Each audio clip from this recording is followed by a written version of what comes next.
છે દિવ્યા ઠાકોર. હું ધોરણ 1 ભણું છું. મારી વાર્તાનું નામ છે બકરી બહેન. તો ચાલો જોઈએ બકરી બહેન. એક હતી બકરી, તેને 2 બચ્ચા થયા. બચ્ચા ઘર વગર ચાલે નહીં. બકરી તો વિચારું, લાય હું તો સરસ મજાનું ઘર બનાવવા માટે સામાનની જરૂર હતી. બકરી બહેન તો ચાલતા બેસી ગયા. રસ્તા પરથી શેરડીના ગાડાવાળો આવ્યો. શેરડીના ગાડાવાળે બકરીને ભાડી ગાડું રોક્યું અને કહે, એ બકરી રસ્તામાં કેમ બેસી છે? ભતીજા. બકરી કહે, બકરી તારી માં ને બકરી તારી બહેન. બકરી શું કરે છે? બકરી બહેન નથી કહેવાતો.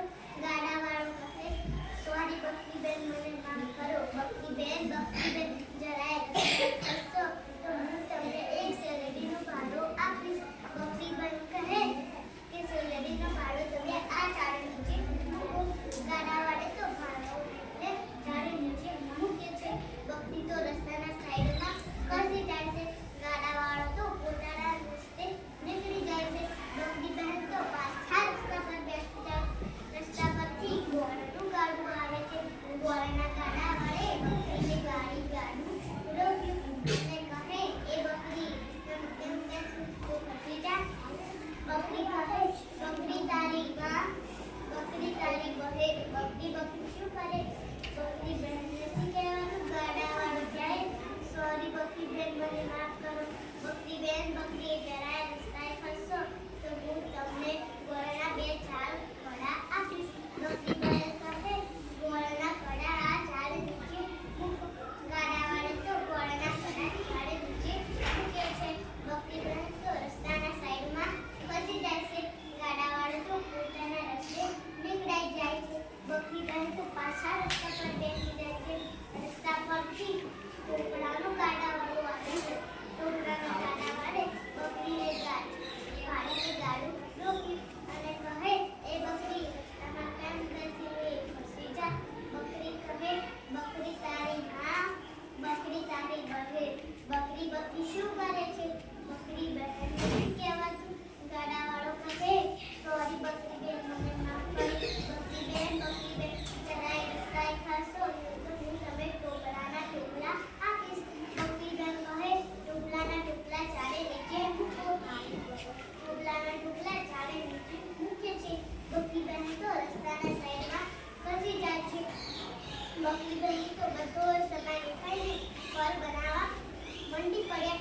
ઘર બની ગયું ત્યારે બચ્ચા પાસે ગઈ અને કહે, ગોળેરી પીતળીને શેરડી કેળા દાંડા ટોપર એક જ છાયા. બચ્ચા ચાલો તેમાં રહેવા. બચ્ચાઓ તો માનો અવાજ સાંભળી ખુશ થઈ ગયા. બચ્ચાઓ કહે, ગોળેરી પીતળીને શેરડી કેળા દાંડા ટોપર એક જ છાયા. મારી ચાલો તેમાં રહેવા. બધાએ તેમાં જે હાથ ગયા. રાત પડી. બકરી બેનના તેના 2 બચ્ચા અને બકરી બેન સૂઈ ગયા હતા. સવાર પડી. બકરી બહેન ચરવા જવાના હતા. બચ્ચાઓને સમજાવતા ગયા, બચ્ચા હું આવું ત્યારે દરવાજો ખોલ્યો. દરવાજો ખોલતા નહીં. બચ્ચાઓ કહે, સારું મારી પર તમે જલ્દી આવજો.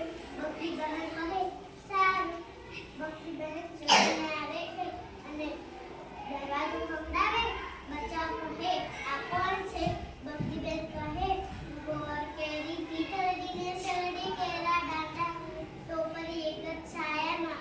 દરવાજા ઉઘાડો. બચ્ચાઓ તો માનો અવાજ સાંભળી ખુશ થઈ ગયા. દરવાજો ખોલ્યો અને 2 બચ્ચા માને ભેટી પડે છે. આ બધું ભાગ ઝાડીઓમાં છુપાઈને જોઈ રહ્યો હતો. બકરી બહેન તો ચરવા ગયા. બારણું બંધ કરાવ્યું અને વાઘ તો બકરીના ઘરે આવીને ઊભો રહ્યો અને દરવાજો ખખડાવે. બચ્ચાઓ કહે, આ કોણ છે? વાઘને બકરી જેવું બોલતા આવડે નહીં. વાઘ તો એના મુખથી બોલો. બચ્ચા કહે, જે હોય તે જતા રહો. તમે અમારી માં નથી. અમારી માં હશે ત્યારે જ અમે દરવાજો ખોલશું, નકર દરવાજો ખોલો નહીં. વાઘ કહે કે આ બચ્ચા દરવાજો ખોલે એવા નથી. વાઘ તો અહીંયાથી જતો રહ્યો. બકરી તરીને આવે અને દરવાજો ખખડાવે. બચ્ચાઓ કહે, આ કોણ છે?